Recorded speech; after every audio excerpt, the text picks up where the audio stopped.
Now it came about in the days of Ahaz, the son of Jotham, the son of Uzziah, king of Judah, that Rezin, the king of Aram, and Pekah, the son of Remaliah, the king of Israel, came up to Jerusalem to make war against it, but were not able to overcome it.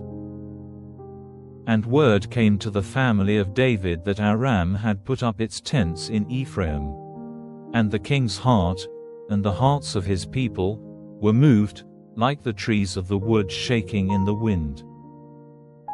Then the Lord said to Isaiah, Go out now, you and Shear-Jashub, your son, and you will come across Ahaz at the end of the stream flowing from the higher pool, in the highway of the washerman's field, and say to him, Take care and be quiet.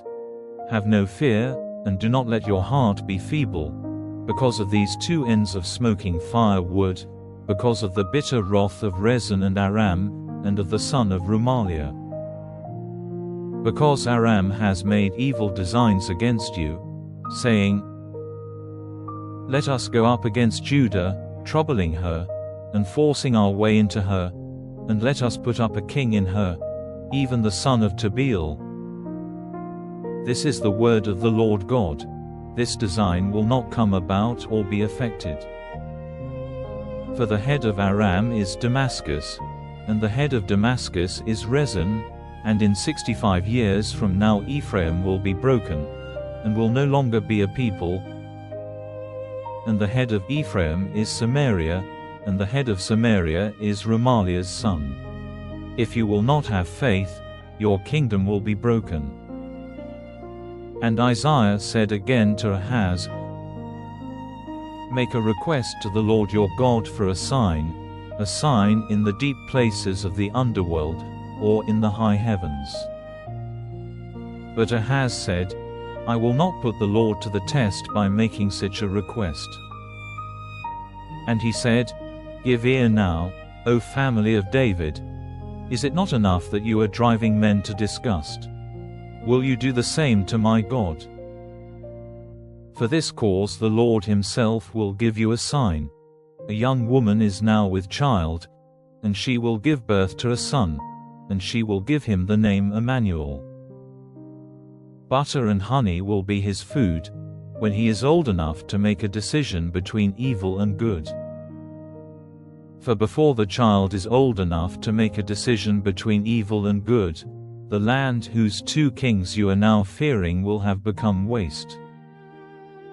The Lord is about to send on you, and on your people, and on your father's house, such a time of trouble as there has not been from the days of the separating of Ephraim from Judah, even the coming of the king of Assyria. And it will be in that day that the Lord will make a piping sound for the fly which is in the end of the rivers of Egypt, and for the bee which is in the land of Assyria.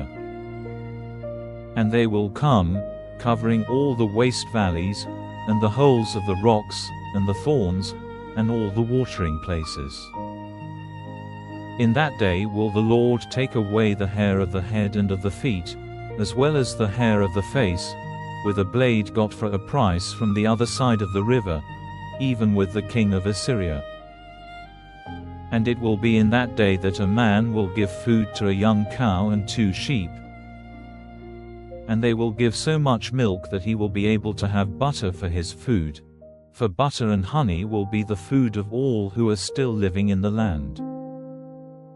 And it will be in that day that in every place where before there were 1,000 vines valued at 1,000 shekels of silver, there will be nothing but blackberries and thorns. Men will come there with bows and arrows, because all the land will be full of blackberries and thorns. And they will send out the oxen and the sheep on all the hills which before were worked with the spade, fear of blackberries and thorns.